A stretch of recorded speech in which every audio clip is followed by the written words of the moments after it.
ان اسر صناع الحياه في جامعه اسيوط، كليه طب، اسره هتبقى احلى، كليه هندسه، اسره بسمه امل. النهارده كان تسجيل لاسر صناع الحياه في كليه صيدله، كليه التربيه الرياضيه، وكليه طب بيطري. هنروح لمحمد عماد وهنشوف الحمد لله نايم.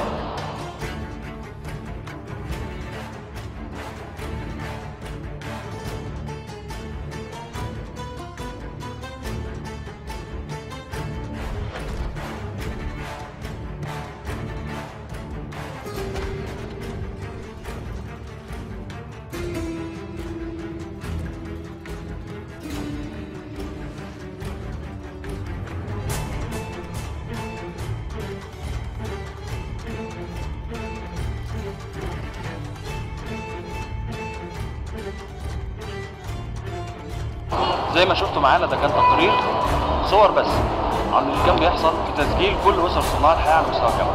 شفنا الاول كليه طب بيطري، وبعد كده شفنا كليه تربيه رياضيه، وبعد كده كمان شفنا كليه صيدله.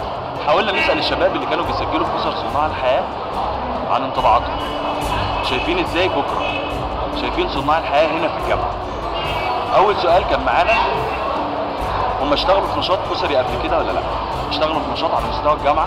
اشتغلوا في نشاط اتحاد طلابي او لا؟ اسمي محمد عبد المعتمد حسين، الفرقه الخامسه في القطر. اشتركت في النشاط العلمي على مستوى الجامعه، اخذت مركز ثالث.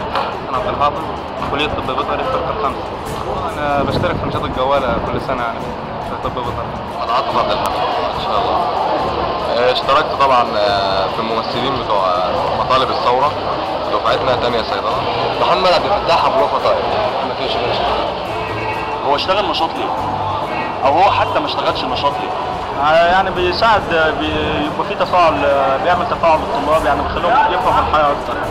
والله نشاط الجواله بتتعلم فيه التعاون، بتتعلم يعني ازاي تخدم الناس اللي حواليك، ازاي تعتمد على نفسك يعني كده. انا عايز اعمل حاجه، حسيت ان انا ده اللي بايدي اقدر اعمله في الدفعه، واقدر اوصل صوت الناس للمسؤولين ومطالب الناس، عشان يبقى الثوره عدت على كل الانشطه، عدت على كل الكليات، مش مجرد الثوره يعني مطالب في القاهره والتحرير. احنا برضه اسيوط وسوهاج والصعيد كله لازم يبقى ليه صوت، واحنا كطلبه لازم نوصل صوتنا، والناس تخرج من الكبح اللي كانوا موجودين فيه ويعرفوا يعبروا عن ارائهم. يعني كنت جاي بقى من ثانويه عامه وكده، فكنت بعتبر النشاطات دي مضيعه الوقت وكده، بس يعني ابتديت مع الوقت افهم الدنيا يعني، وافهم ان الواحد مش شرط ان هو يكون بيشترك في نشاط ان هو يكون يعني مضيع الوقت وكده، بالعكس ممكن تمشي مع المجال الاكاديمي يعني كويس جدا. لو قلت له حاجه اسمها صناع الحياه، يا ترى ايه اول حاجه هتيجي في خياله؟ يا ترى هيفكر فيها ازاي؟ يعني انا صراحه سمعت عنها المستقبل، عن صناع الحياه، يعني لسه اول سنه الصراحه، واشتركت فيها يعني في الفريق بتاعها. ويعني اهم حاجه ان هي بتتكلم على المستقبل يعني، يعني فيها طموحات للشباب. والله صناع الحياه يعني ناس بتصنع المستقبل، ازاي بتعيش وتتعايش وسط الناس، تتعامل مع الناس كويس، عمل تطوعي، يعني تخدم الناس ازاي وازاي تخلي الناس تخدمك يعني. خير، صناع الحياه خير، صناع الحياه يعني خير، يعني اعمال خيريه، يعني مساعده القرى الفقيره مثلا، قوافل طبيه، تنميه بشريه، حاجات كتير حلوه جدا. اخر سؤال كان تحب تعمل ايه مع صناع الحياه؟ كمان مين الشخصيات اللي نفسك تشوفها بتشتغل معاك هنا في صناع الحياه؟ مين الشخص اللي بتحلم انه يجي هنا صناع الحياه؟ لو في نشاط، نفسي طبعا النشاط يكون تبع الكليه بتاعتي، يعني في تفاعل علمي، نشوف يعني الدكتور عمرو خالد، ونشوف برضه يعني الدكاتره العلميين. والله انا كطبيب بيطري احب يعني مثلا قوافل بيطريه، نخدم في المجال ده، يعني لما كل واحد يخدم في المجال بتاعه هيبقى احسن. يعني نخدم في مجال الطب البيطري، يعني نزور مزارع، ندي تحصينات، نعمل قوافل بيطريه في القرى، نساعد الفلاح. انا احب اشوف طبعا الدكتور عمرو خالد اللي هو يعني مسؤول عن صناعه الحياه. احب كمان اشوف ناس مبدعين ومفكرين، احب اشوف ناس من الدكاتره بتاعتنا من الكليه. فعلا انا هو مش نشاط معين، انا نفسي بس اغير فكره الناس عن مجرد كلمه اسره وكلمه خير، اخلي الناس كلها هي اللي تفتكر موضوع الخير، والناس كلها هي اللي تجيلنا، الناس تبقى عايزه تحب الخير، تحب تساعد بعضها، نجمع الناس على حاجه واحده، يبقى كلنا بنحب بعض ونحاول نساعد الناس. والله في شخصيات كتير طبعا، بس دكتور عمرو خالد ان شاء الله باذن الله لو شرفنا في اسيوط يبقى كويس. نعمل مثلا قوافل بحيث الناس تنزل تعلم الناس القراءه والكتابه، الناس الكبيره في السن مثلا ما الخير، تبرعات، قوافل طبيه، حاجات الدكتور عمرو خالد يعني من اول الناس اللي نحب نشوفها. بعد كميه الاسئله اللي احنا سالناها للمتطوعين، اهم سؤال واخطر سؤال كان لرواد الاسره. سالناهم يا ترى انت شايف ان صناع الحياه تقدر تنمي مواهب الشباب؟ تقدر تحفزهم وتحفز طاقتهم وتنشطهم ناحيه العمل التطوعي والعمل الخيري في جميع المجالات، في جميع انشطه صناع الحياه عامه. اولا عمر نبيل، مقرر اسره صناع الحياه في كليه الطب البيطري جامعه اسوان. انا شايف ان الشباب دلوقتي بيدور على المكان الصح اللي يمشي فيه، فاحنا كشباب عارفين العمل التطوعي ده اماكنه فين. انا لو عايز اعمل عمل تطوعي اشتغل فيه، اشتغل ازاي واروح فين؟ تمام.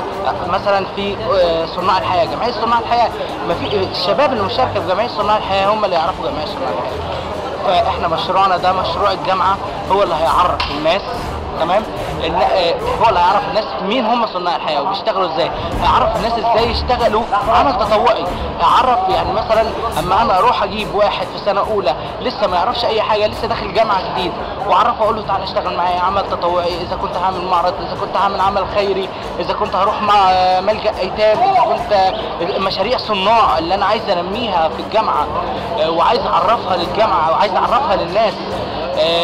بعرفها له، بقول له مشروع انسان، بقول له مشروع حمايه، بقول له مشروع منتجات صحتنا، منتجات صحيه، بقول له مشروع العلم نور. تمام. المشاريع دي، الحاجات دي هي اللي هتنمي فكر الناس، هي اللي هتنمي تفكير الطالب بان هو يرتقي ويبقى ويفكر بشكل اكتر في العمل التطوعي. محمد خالد، طالب سنه رابعه كليه صيدله، مقرر اسره بكره احلى صناع الحياه في كليه صيدله. الفكره اللي بتعملها صناع الحياه هي هتعمل ربط ما بين الطلبه اللي جوه، تعمل ربط ما بين الطلبه اللي جوه وصناع انشطه صناع الحياه بره، فبالتالي الطلبه هتلاقي الانشطه اللي هي كانت بتدور عليها قبل كده. تمام. الطالب زمان قبل الثوره كان بيدور على انشطه خيريه، فكان بيتعقد الامور والروتين والكلام ده، فبالتالي بعد الثوره الدنيا متاحه معاه ان هو يشتغل. فاحنا كده الانشطه دي اللي احنا هنديها له فرصه ذهبيه ليه ان هو يشارك فيها. تاني حاجه، انا مثلا كمقرر اسره صيدله بحاول اوفر التدريب اللازم للطلبه اللي عندي بحيث ان هم يكونوا طالعين في المجتمع يستفيدوا شخصيا فيما بعد بعيد عن صناع يعني. تمام. وفي نفس الوقت هيأدوا دورهم في المجتمع اللي هو الدور التطوعي لصناع الحياه. تالت حاجه غير الانشطه بقى الترفيهيه والكلام ده كله، تمام، ده كله بيعمل كوميونيكيشن بين الناس والاحتكاك بين الناس، ده بياخد خبره اكتر، فرصه اكتر ان هو يتعامل مع ناس اكتر. اسمي عبد الرحمن النوبي، طالب رابعه بكالوريوس التربيه الرياضيه وعضو في جمعيه صناع. هنا بالنسبه لكليه التربيه الرياضيه الشباب عندي ما عندهاش وعي قوي يعني بالعمل الخيري والتطوعي والكلام ده، بس ان شاء الله انا عشان انا مقرر اسره هحاول اربط بين النشاطات الجمعيه واحاول اجيبها بشكل حتى مصغر للناس هنا، النشاطات الخيريه، عروض، معارض كده، المهم اوعي الناس واعمل اخلي في تواصل بين الطلبه وبعضيها، بس اهم حاجه ان انت تنشر الوعي، وكل ده طبعا تحت قياده الدكتور عمرو خالد. وبكده النهارده نكون خلصنا تحقيقنا لمراسم تسجيل اسر صناع الحياه على مستوى جامعه اسيوط. الى اللقاء بحلقه اخرى، والسلام عليكم ورحمه الله وبركاته.